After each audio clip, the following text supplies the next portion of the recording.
Oke, shalom. Shalom. Shalom bagi Raja Surga. Haleluya.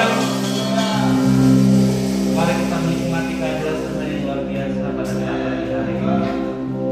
Mari kita puji dan sembah Dia karena Dia layak dengan pujian dan penyembahan kita.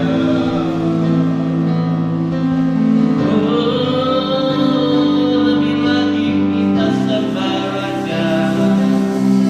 Haleluya.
setiap langkah kami, yang tak pernah meninggalkan kami, Tuhan, akan selalu berganti. Kasih Tuhan tetap abadi, tak akan berubah sampai selamanya. Tetap percaya, ku yakin Tuhan memberkati, ku yakin Tuhan melindungi. Burung indah Tuhan pelihara dengan kasih-Nya. Tuhan selalu menolongku, selalu menjagaku. Selai rambutku tak akan terjatuh tanpa seizinmu. Amin, amin. Tuhan selalu menolongku, selalu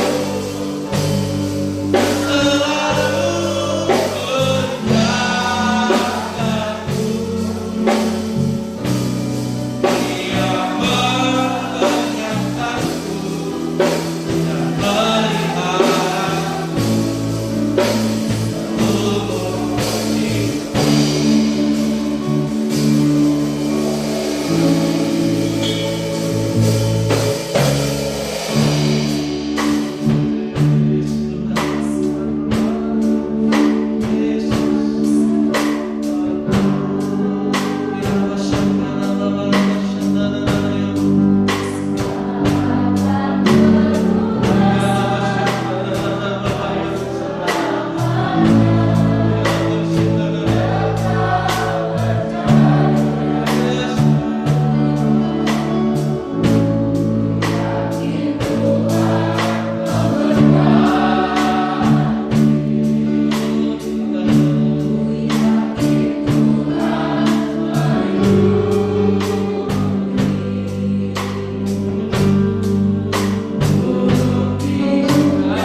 hidupku.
sebab Engkau Bapa yang setia.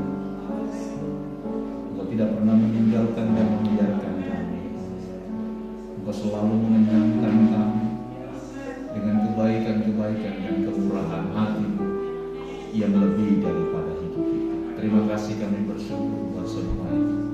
Pagi hari ini kami merendahkan hati kami dan meneduhkan pikiran kami untuk mendengarkan firman. Berfirmanlah kepada kami. Roh Kudus memberkati dan mengurapi kami.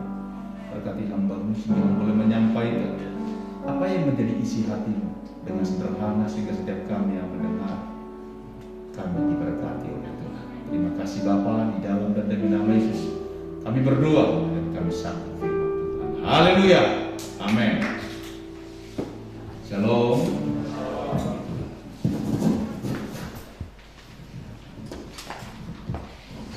Izinkan saya membuka masker saya supaya saya bersuara lebih jelas. Saya mau sharing firman Tuhan. Ini terinspirasi dari pembicaraan saya dengan Ibu Rosita ketika komsel di rumah Ibu Anja. Yang lainnya sudah pulang, kami masih ngobrol. Nah, apa yang saya bicarakan itu tentang bahwa kita orang percaya tidak lagi berada di bawah hukum Taurat.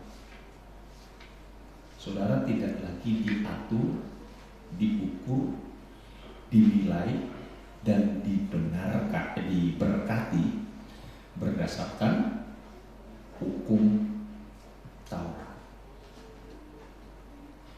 Sekali lagi saya mengatakan, saudara dan saya tidak lagi dinilai, diukur, dan diberkati oleh karena hukum Taurat.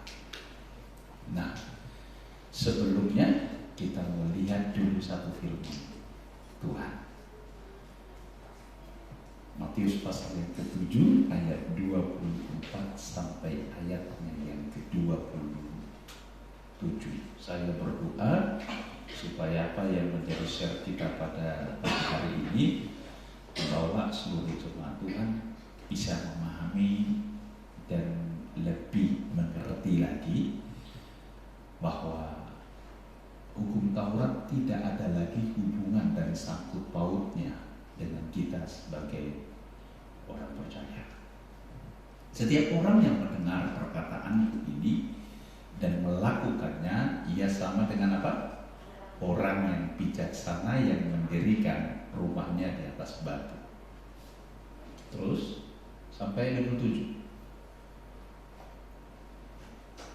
Kemudian turunlah hujan dan datanglah banjir, lalu angin melanda rumah itu. Tapi rumah itu tidak runtuh sebab didirikan di atas batu. Tapi setiap orang yang mendengar perkataanku ini dan tidak melakukannya, ia sama dengan orang yang bodoh yang mendirikan rumahnya di atas pasir. Kemudian turunlah hujan dan datanglah banjir, lalu angin melanda rumah itu, sehingga rubuhlah rumah itu dan hebatlah kerusakannya. Ayat-ayat yang kita baca ini adalah isi khotbah Tuhan Yesus yang terakhir di bukit. Dimulai dari pasal yang kelima. Dan Yesus menutupnya dengan gambaran orang yang bijaksana dan orang yang bodoh. Orang bijaksana adalah orang yang mendengar dan melakukan. Orang yang bodoh? Orang yang bodoh apa? Adalah orang yang mendengar tapi tidak melakukannya. Kalau menurut kacamata menurut kaca hukum Taurat, orang yang mendengar dan tidak melakukan itu apa, saudara? Menurut kacamata hukum Taurat itu apa? Itu disebut dengan dosa. Sekali lagi sebut dengan Ulangan pasal 28. Kalau ayat pertama, kalau kau mendengar ayat 1 dan 2, kalau kamu mendengarkan perkataan ini dan melakukannya dengan setia, maka berkat ini akan mendatangi. Tapi kalau kau tidak melakukannya, sudah mendengar tapi tidak melakukannya, maka segala kutuk ini apa? Akan mengejar engkau. Saudara yang terkasih, perhatikan di sini. Yesus bilang gini, orang yang mendengar dan tidak melakukan, dia bilang enggak dosa, tapi apa? Bodoh. Yesus datang, dia bukan membawa hukum Taurat, tapi Yesus datang membawa apa, saudara? Membawa kebenaran dan kasih karunia. Coba kita lihat dulu Yohanes pasal 1 ayat 14 dan 17. Yohanes pasal 1 14 dan 17. Firman itu telah menjadi manusia dan diam di antara kita, dan kita telah melihat kemuliaannya, itu kemuliaan yang diberikan kepadanya sebagai anak tunggal Bapa, penuh apa? Kasih karunia dan kebenaran. Ayat 17. Sebab hukum Taurat diberikan oleh Musa, tetapi kasih karunia dan kebenaran apa, saudaraku? Datang oleh atau melalui Yesus Kristus. Jadi kalau kita bicara tentang kasih karunia dan kebenaran, itu kita bukan itu bukan bicara tentang soal doktrin, bukan. Itu bukan, kita bukan lagi belajar, itu bukan bicara tentang soal pengajaran. Tapi kalau kita berbicara tentang kebenaran dan kasih karunia, itu kita sedang berbicara tentang pribadi Yesus Kristus. Haleluya. Amin. Jadi sekali lagi, kalau kita bicara tentang kebenaran dan kasih karunia, itu kita berbicara tentang apa? Berbicara tentang Yesus. Yesus adalah kebenaran dan kasih karunia itu. Amin. Jadi saudara terkasih, kita lihat di sini. Yesus datang bukan untuk membawa hukum Taurat. Bukan. Tapi dia datang membawa apa? Membawa kebenaran dan kasih karunia. Dan oleh karena itu tadi di pasal yang ke-7, 24 sampai 27 jelas diberitakan kepada kita bahwa orang yang mendengar dan tidak melakukan sama dengan bodoh. Hukum Taurat bilang apa? Dosa. Kalau kita berbicara tentang dosa, itu bicara tentang apa? Itu berbicara tentang penghukuman. Kalau kita bicara dosa itu selalu bicara tentang penghukuman dan juga selalu berbicara tentang kutuk.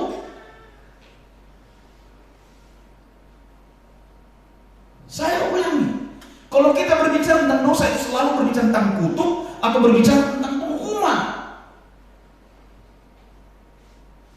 Padahal saudara terkasih, gereja Tuhan tidak lagi berada di bawah kutuk dan tidak lagi berada di bawah apa, saudara? Di bawah penghukuman. Roma pasal 8 ayat 1 dan 2. Roma pasal 8 ayat 1. Demikianlah sekarang tidak ada penghukuman. Bagi siapa? Bagi mereka yang ada di dalam Kristus Yesus. Terus, Roh yang memberi hidup telah memerdekakan kamu dari mana, saudaraku? Dari Kristus. Dari memberikan kamu dalam Kristus dari apa, saudaraku? Dari hukum dosa dan hukum maut. Jadi saudara dan saya tidak lagi dinilai dan diukur oleh hukum Taurat. Karena itu saudara dan saya, saudara yang terkasih dalam Tuhan, tidak lagi berada di bawah penghukuman, tidak lagi berada di bawah kutuk, tapi saudara dan saya berada di dalam kebenaran dan kasih karunia Tuhan. Amin.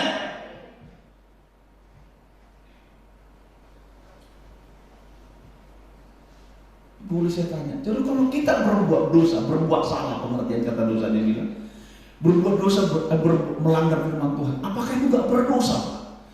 Sekali lagi kalau kita berbicara tentang dosa, sekali lagi ingat saudara, dosa itu selalu berbicara tentang apa? Penghukuman dan kutuk. Kalau saudara berbuat salah, melanggar firman Tuhan, saudara yang tepat bagi orang yang melakukan itu, saudara pun terkasih.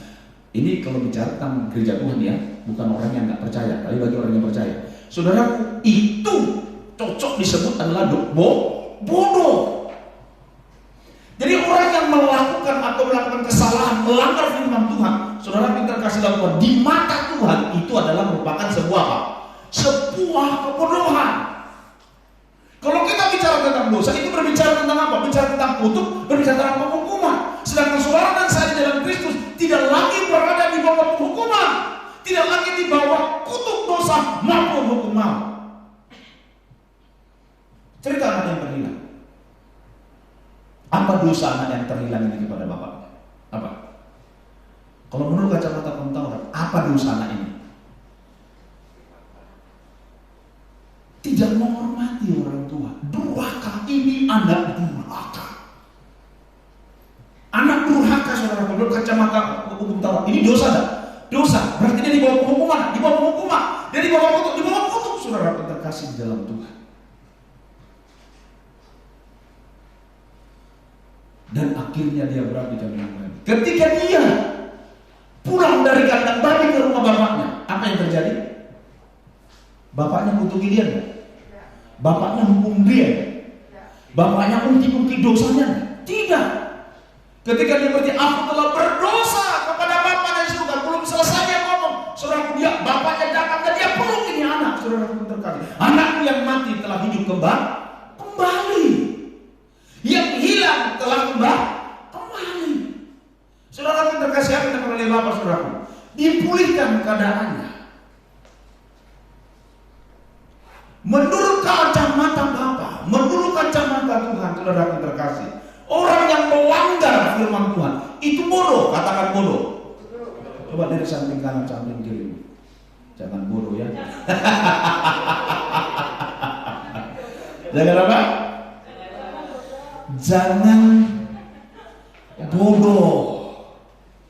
Jangan bodoh.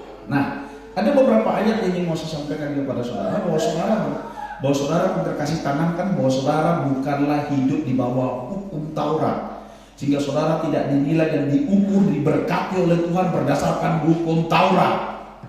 Tapi jangan senang dulu. Terus kalau orang yang melanggar firman Tuhan gimana Pak? Nanti kita bahas sedikit ya. Tapi kita lihat dulu satu firman Tuhan, beberapa firman Tuhan menunjukkan bahwa saudara tidak berada di bawah hukum Taurat lagi. Oleh karena itu jangan saudara menempatkan diri lagi di bawah hukum Taurat. Orang yang menempatkan diri di bawah hukum Taurat itu artinya dia sudah lepas dari Yesus Kristus. Itu firman Tuhan. Makanya jangan suka dosa kau. Ibu Lusita biasanya suka bilang sama anaknya, dosa kau ini. Biasa ibu-ibu begitu. Iya enggak? Ibu-ibu begitu. Sebenarnya mau ngajar anaknya supaya jangan berbuat salah, jangan berbuat bodoh. Tapi lebih gampang kita ngomong tentang apa? Dosa kau itu. Sedang ketika saudara berkata, dosa kau sedang melepaskan kutuk atau hukuman buat anakmu, buat orang lain. Kita sebagai gereja bukan tidak usah lagi ngomong itu. Cukup kau bilang bodoh. Bukan kau sedang tidak mengingatkan bahwa apa yang kau lakukan itu merupakan sebuah tindakan kebodohan. Nanti kita bahas lagi lanjut. Penasaran? Kita sambung minggu depan. Haleluya. Ya, saudara terkasih dalam Tuhan. Roma. Ini kita Roma bukan Roma. Semua majelis, semua batin berdiri. Saya pakai dulu kacamata ajaib saya. Udah kayak sedikit. Roma pasal 6 ayat 14. Sebab kamu tidak akan dikuasai lagi oleh dosa, karena kamu tidak berada di bawah hukum Taurat, tetapi di bawah. Perhatikan, sebab kamu tidak akan dikuasai oleh dosa. Jadi saudara dan saya tidak dikuasai dosa lagi. Kenapa? Kenapa saudara tidak dikuasai dosa lagi? Ayo kenapa? Iya. Karena saudara tidak lagi berada di bawah hukum Taurat, saudara yang terkasih. Bagaimana saudara bisa berkata itu dosa, sedangkan hukum yang menyatakan itu dosa sudah ditiadakan, sudah tidak ada lagi? Bagaimana orang bisa katakan aku pencuri kalau tidak ada hukum yang mengatakan bahwa aku adalah pencuri? Benar tak? Kenapa kau disebut sebagai pencuri? Karena ada hukumnya. Jangan mencuri. Pas. Hukum Taurat yang keberapa? Jangan mencuri. Lupa. Itu aja kau lupa, tapi suka bilang orang berdosa. Mana pasalnya? Kalau bilang. Ayat berapa itu? Ayat berapa? Yang keberapa? Ke-9. Yang 9 tadi bilang siapa? Yang bilang siapa? Bukan ke-9, benar ke-8.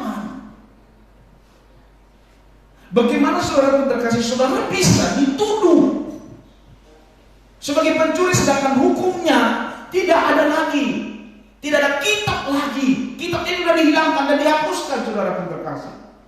Saya kemarin berikan contoh kepada Ibu Rosita. Di Singapura itu ada hukum. Hukumnya apa? Meludah itu ditangkap atau didenda. Ada hukumnya. Terus ini dia pindah ke Indonesia, saudaraku. Dia pindah ke Indonesia.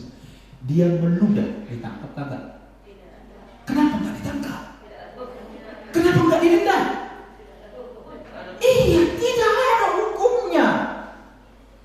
Tapi percayalah, orang Singapura tidak akan pernah mau meludah sembarangan. Ngerti tidak? Dia meludah atau tidak meludah bukan karena hukum itu lagi, karena dia tahu meludah itu tidak baik, tidak sehat. Ada kan? Nah, tidak, saudara terkasih. Nah, firman Tuhan bilang begini, sangat mau itu apa? 1 Korintus pasal 15 ayat yang ke-55 itu enggak. Sangat mau itu adalah dosa. Kuasa dosa apa? Hukum Taurat. Saya ulangi lagi. Hai mau, di mana kemenanganmu? Hai mau, di mana kesenanganmu? Ayat 56. Senang mau ialah dosa, dan kuasa dosa ialah hukum Taurat. Jadi sumber, saudara terkasih, mau, kematian, saudara terkasih, itu adalah dosa. Dari mana saudara bisa berdosa? Itu dari hukum Taurat. Nah, saudara, kalau hukum Tauratnya dihapus, apa yang terjadi? Ngerti tidak, saudara? Enggak ada lagi dosa, karena hukum Taurat tidak ada lagi. Tunggu dulu, jangan saudara liar berpikirnya. Karena itu kita bebas untuk melakukan hal, bukan. Ini bagaimana saudara terkasih, saudara dikatakan berdosa, sedangkan dasar hukumnya, KUHP-nya sudah dihapuskan.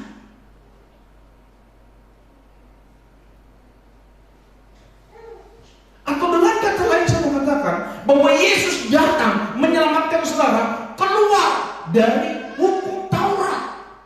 Coba kita buka dulu di dalam Galatia pasal yang keempat ayat 4 sampai ayat yang ke-5.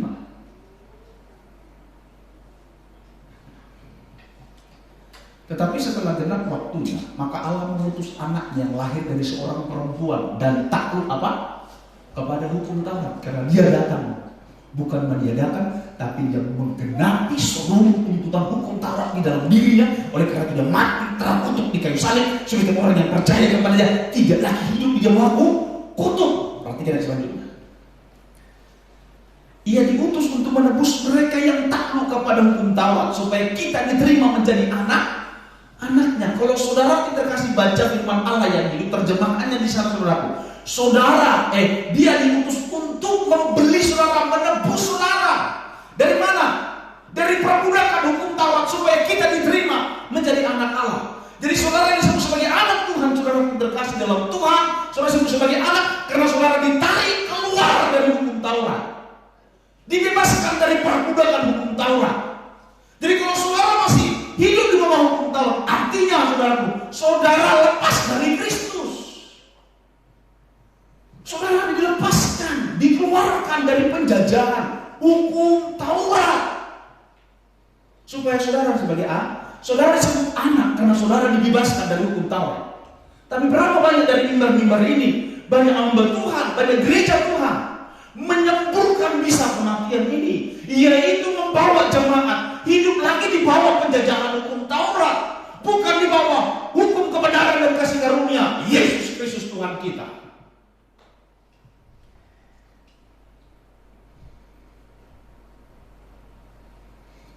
Karena itu perhatikan pasal yang ke-5 ayat yang ke-4.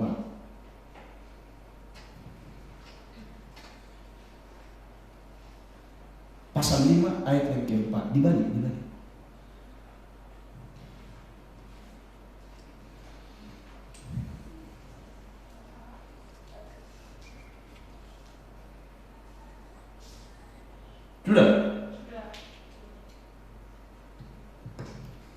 Sama-sama kita baca 3-2 ya.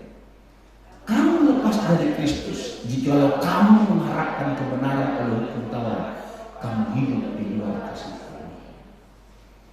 Ini latar belakangnya ada orang-orang Kristen yang sudah percaya kepada Yesus yang bukan orang Yahudi, dipaksa oleh orang-orang Yahudi yang sudah mau percaya kepada Yesus supaya laki-laki yang di luar orang Yahudi harus disunat. Itu hukum Taurat. Kalau orang Yahudi, dia wajib disunat karena itu hukum perjanjian mereka dengan. Tapi kalau orang yang bukan Yahudi, tidak merupakan sebuah keharusan. Jadi orang-orang ini saudara terkasih, Paulus menggambarkan ini anjing-anjing saudara terkasih, yaitu ingin membelokkan Injil kasih karunia itu saudara terkasih. Dengan apa? Ya kau percaya Yesus tapi hukum Taurat tidak boleh, kamu tetap tidak boleh tinggalkan, kamu tetap lakukan. Ini yang keras dilakukan, dilawan oleh Rasul Paulus. Kalau kamu lepas dari Kristus jika kamu mengharapkan kebenaran oleh hukum Taurat, kamu hidup di luar kasih karunia. Karena dasar hukum Taurat adalah kamu melakukannya. Kalau kamu tidak melakukannya, kamu kena kutuk. Ada orang yang bisa melakukan hukum Taurat? Tidak ada. Makanya semua orang yang hidup hukum Taurat terkutuk. Jadi saudaraku, Yesus datang membawa saudara keluar dari kutuk itu. Yesus datang untuk membawa saudara keluar, membeli dengan harga tunai, itu dengan darahnya sendiri. Dan saudara dibebaskan, dikeluarkan dari hukum Taurat untuk hidup dalam kebenaran dan kasih karunia Tuhan kita. Ada amin? Halo? Jadi saudara dan saya tidak lagi berada di bawah hukum Taurat. Tapi saudara berada hidup di dalam kebenaran dan kasih karunia.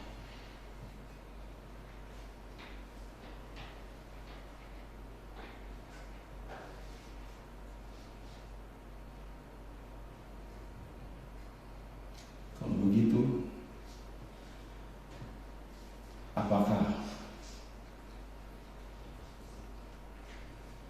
kita disebut berdosa kalau Anda atau kita melanggar firman Tuhan? Apakah saudara disebut berdosa ketika saudara melanggar firman Tuhan? Berdosa atau tidak? Berdosa atau tidak? Saya kok percaya suaranya? Berdosa atau tidak? Yang bilang berdosa angkat tangan. Angkat tangan ya kau Cik. Berdosa kan? Siapa yang bilang berdosa? Siapa itu? Ujian siapa?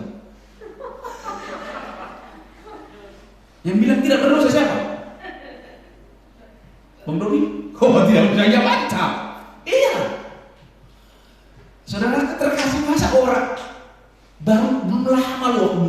Saudara terkasih, saudara ini tidak lagi di bawah hukum Taurat. Kuasa dosa itu hukum Taurat. Kalau saudara hidup di bawah hukum Taurat, ketika saudara melanggar firman Tuhan disebut dosa. Kalau kita bicara tentang dosa, itu bicara tentang hukuman dan kutuk.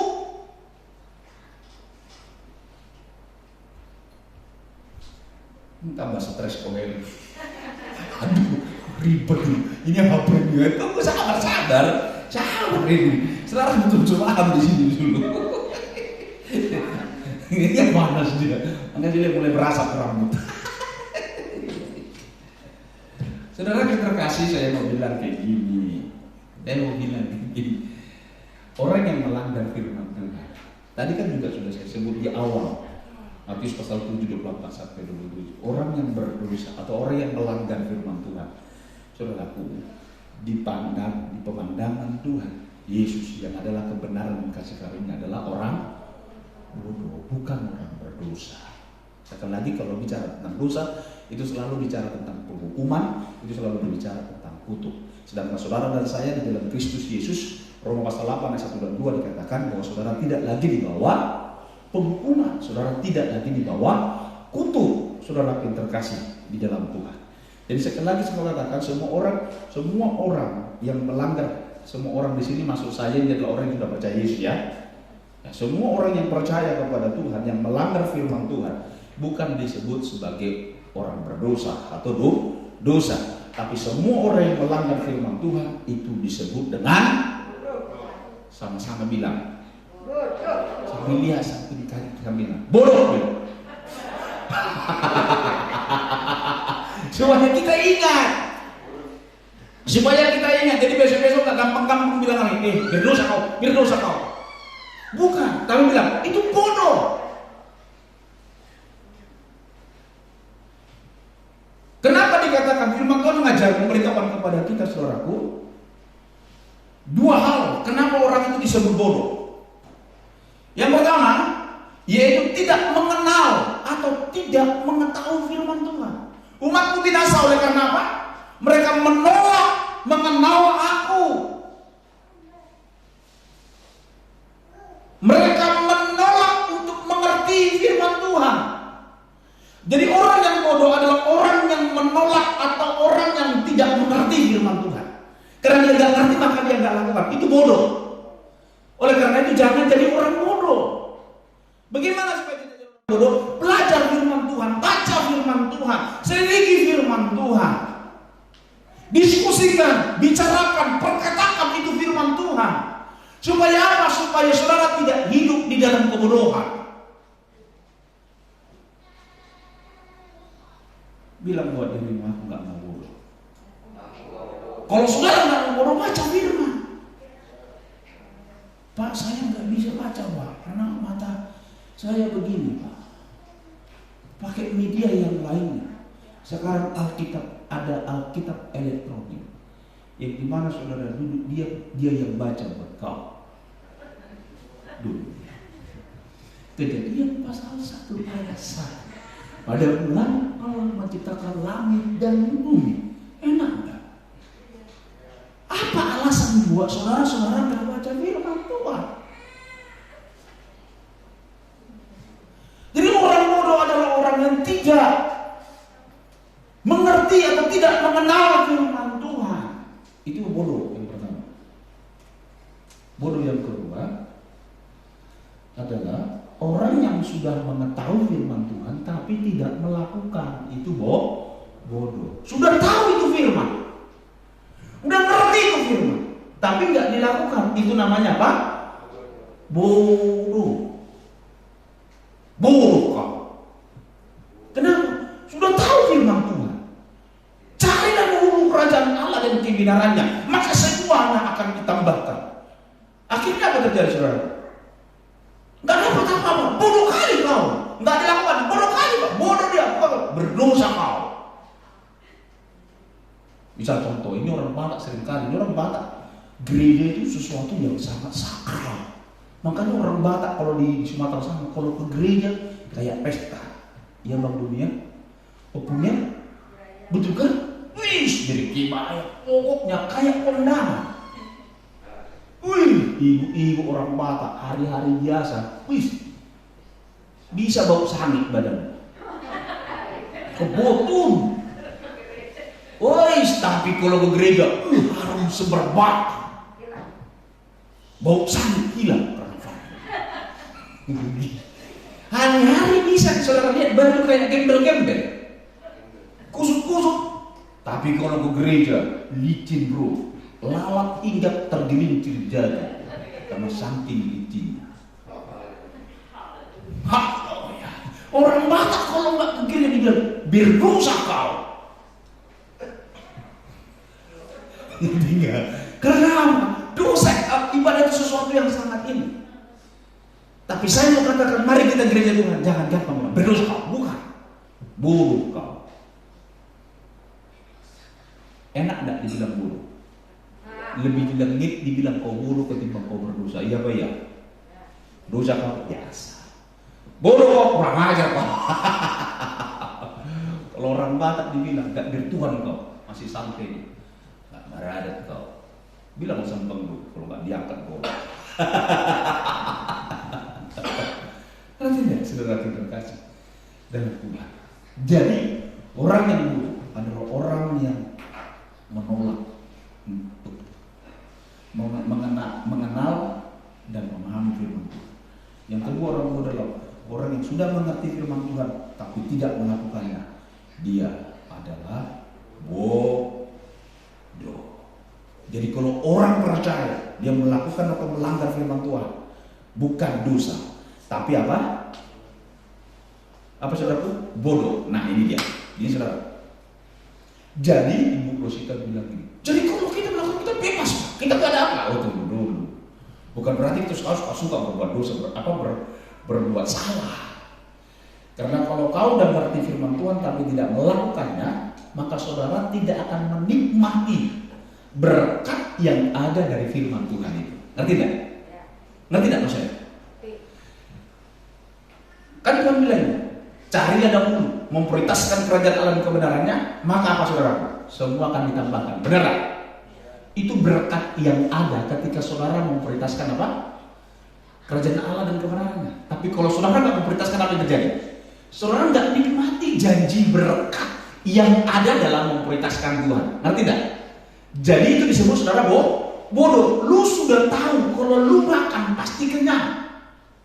Tapi kalau saudara nggak makan, itu namanya apa? Bodoh. Bodoh kali engkau. Udah ada makan dia makanan di atas meja, tinggal mau makan nggak mau makan. Terus kau bilang gini, aduh aku sakit perut, aku lemah. Terus saudara bilang salahkan Tuhan. Ini seizin Tuhan supaya saya tahu artinya bersyukur. Terus saya bilang gini, gue belum kali ke kau. Paham maksud saya? Berapa banyak kita sudah ngerti firman Tuhan, tapi saudara tidak melakukannya. Terus saudara berpikir, aku dikutuk sama Tuhan. Tuhan saya nggak bisa melakukan, aku udah melanggar firman Tuhan. Oh Tuhan, saudara bukan sumber kutuk. Amin. Tuhan, saudara bukan sumber masalah. Tapi seringkali saudara yang terkasih, masalah dan kesulitan datang dalam hidupmu oleh karena kebodohanmu. Yaitu ketika saudara tidak mau melakukan firman Tuhan yang sudah saudara ketahui.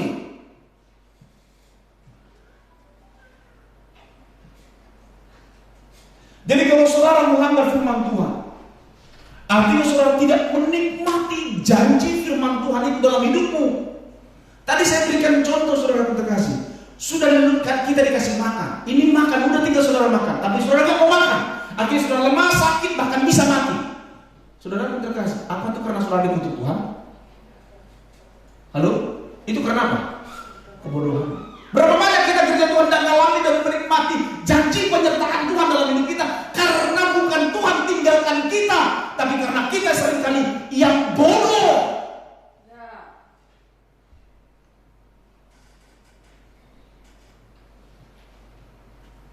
Jadi kalau saudara sudah tahu firman Tuhan, tidak lakukan, saudaraku, yang rugi siapa? Yang rugi kita. Anak yang terhilang, yang durhaka ini, yang rugi siapa? Dia dong. Apa penderitaannya sampai di kandang bayi itu kehendak Bapak? Seizin Bapak? Tidak. Itu akibat kebodohan pilihannya, pilihan dari kebodohannya, akhirnya berada di kandang babi. Tapi bersyukur dalam kebodohannya, dia masih ingat bapaknya, dia pulang, dia dipulihkan dan diberkati. Amin. Ketika saudara dengar firman Tuhan, saudara sudah tahu firman Tuhan, saudara tidak lakukan, dan akibatnya saudara tidak menikmati janjinya, saudara cepat sadar seperti anak yang terhilang itu. Jangan lama-lama di kandang babi, cepat pulang kepada Bapakmu di surga. Percayalah Bapakmu tidak pasang tembok, percayalah Bapakmu tidak menolak engkau, percayalah Bapakmu tetap buka tangannya. Anakku yang hilang telah kembali, anakku yang mati sudah hidup kembali. Amin.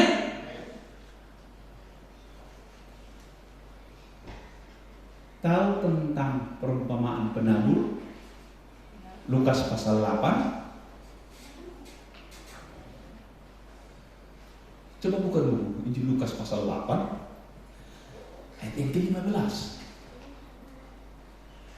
Yang jatuh di tanah yang baik itu ialah orang yang setelah mendengar firman itu, menyimpannya dalam hatinya, mengerti maksudnya, dan mengeluarkan buah dalam keturunan, mengerjakan dan melakukannya.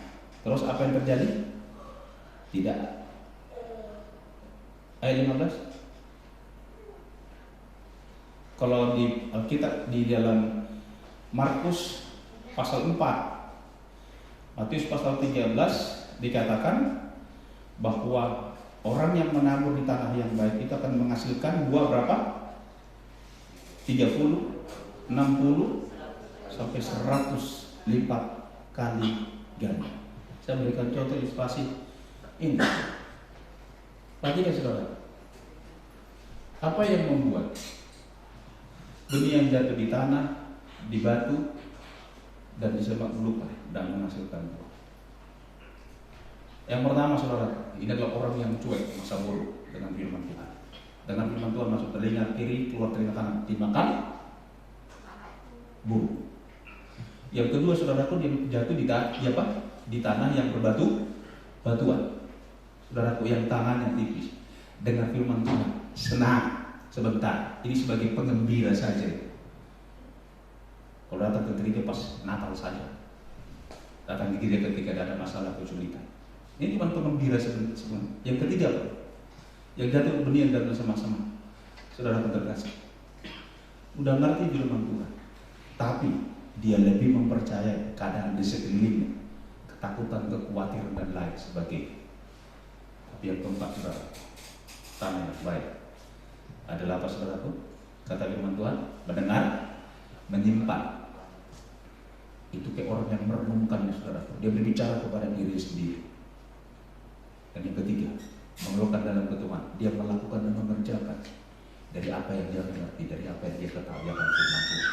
Dan dibilang hasilnya berapa? 30.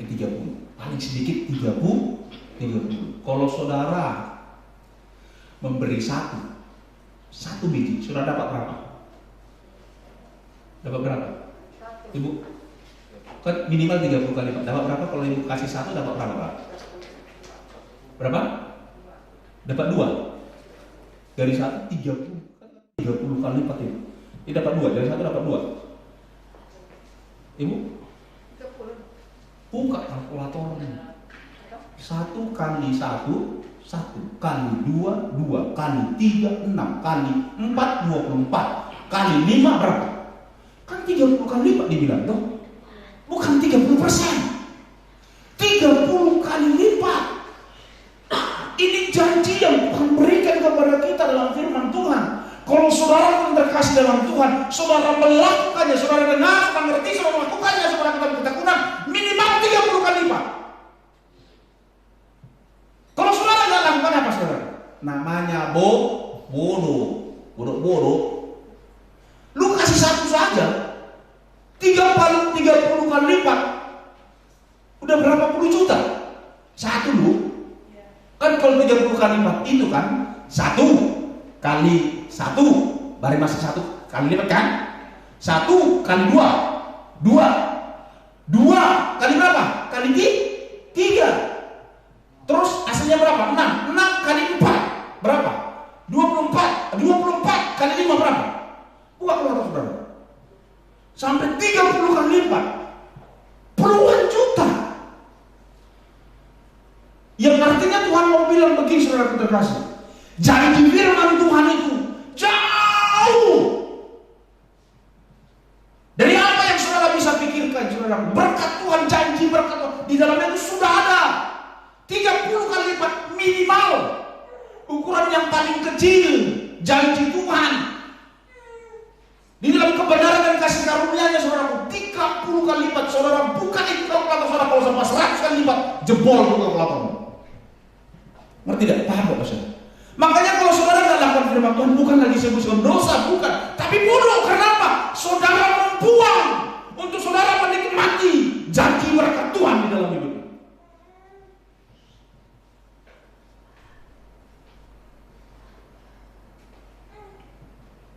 Baru-baru ini jenderal, siapa jenderal kita yang baru ya?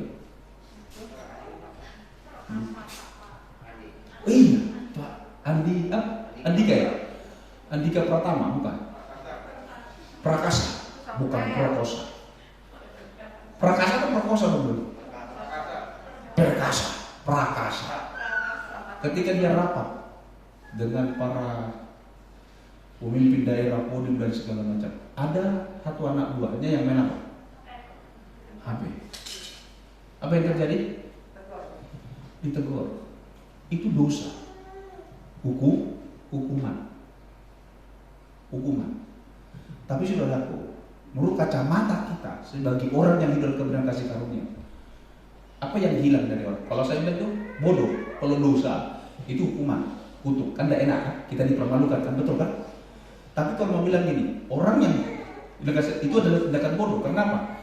Ketika dia nggak dengarkan baik-baik apa yang disampaikan oleh jenderal, dia kehilangan apa? Kehilangan petunjuk, dia kehilangan kompas, dia kehilangan arah. Benar apa benar? Dia kehilangan tuntunan, saudara. Itu bodoh.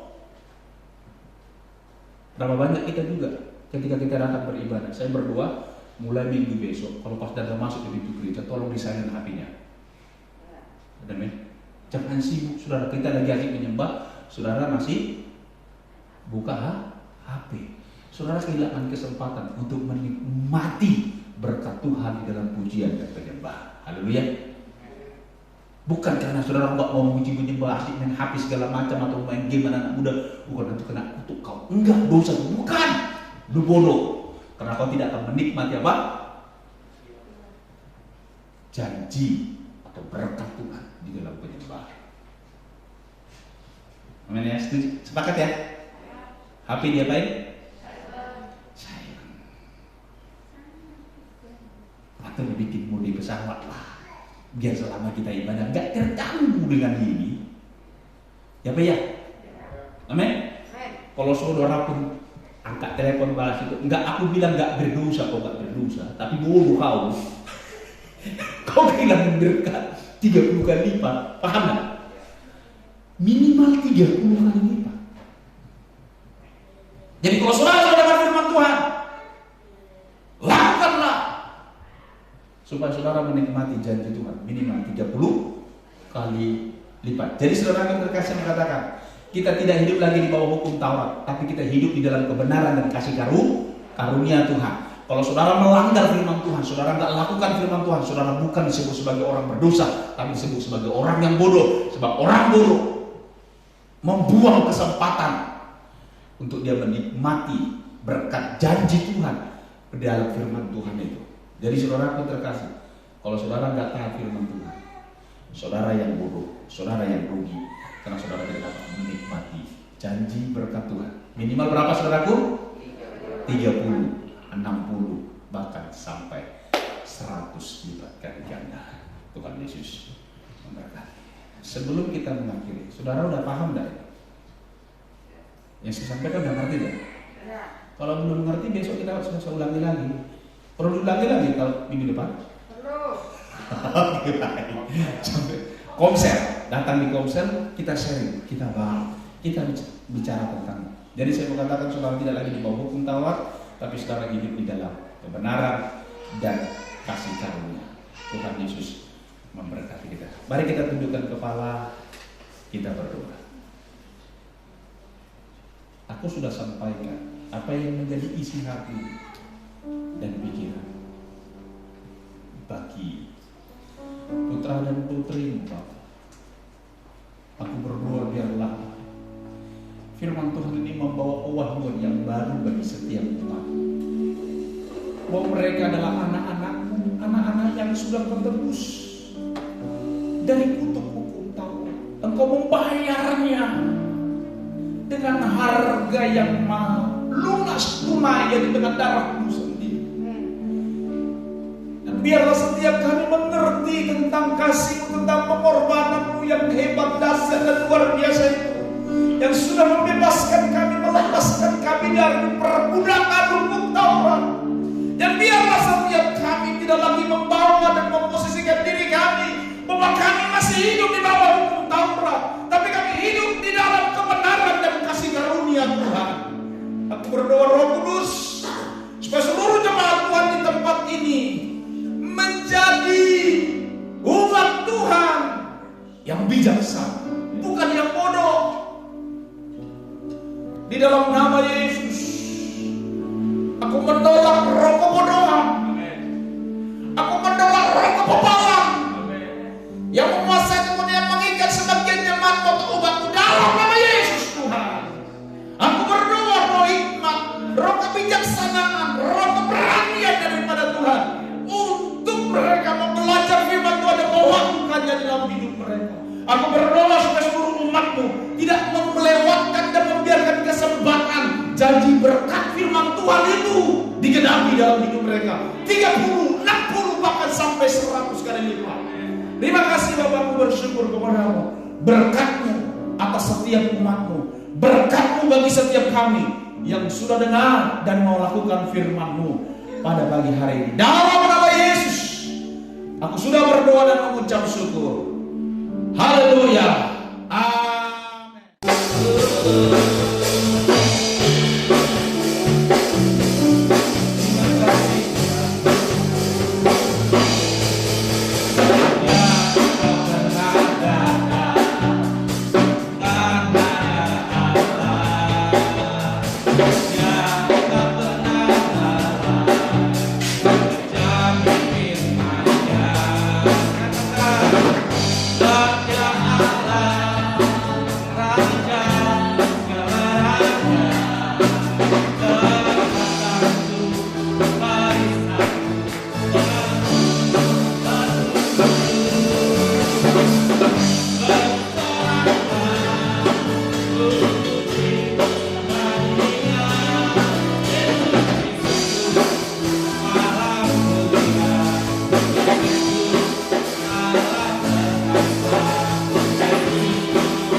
Segala pujian, hormat, kemuliaan, kebesaran, puja dan puji bagi Bapa di surga di dalam nama Yesus yang sudah hadir dan memberkati ibadah kami pada pagi hari ini, mulai awal, pertengahan hingga pada akhirnya. Saat ini kami berdoa bersepakat menyerahkan bangsa dan negara kami serta kota kami. Biarlah kiranya seluruh Tuhan memerintah di atasnya. Berdoa buat para pemimpin-pemimpin kami, mulai dari presiden sampai RT dan RW. Tuhan memberkati mereka dengan kekuatan dan kesehatan.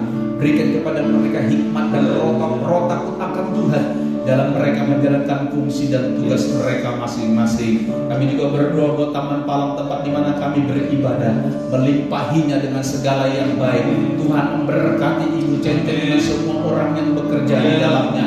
Berkati mereka berlimpah-limpah dalam dan demi nama Yesus Tuhan.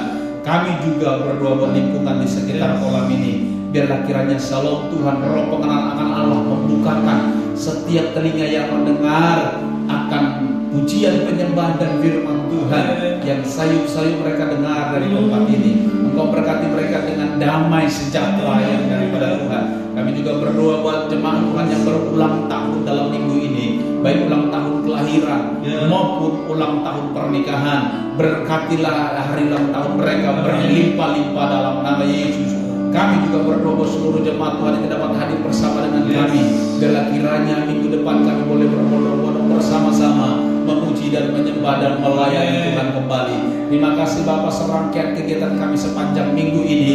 Biarlah kiranya berkat Tuhan yang mewarnai dan menyertainya. Dan sebentar kami mau pulang, kami mohonkan berkat-Mu bagi setiap kami. Mari umat Tuhan, angkatlah kedua tangan-Mu dan terimalah berkat Tuhan.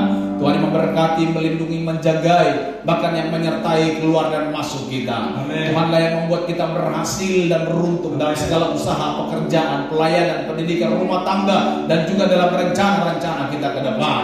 Tuhanlah yang menjauhkan dan melepaskan kita dari segala mara bahaya dan juga dari segala kedahsyatan malam.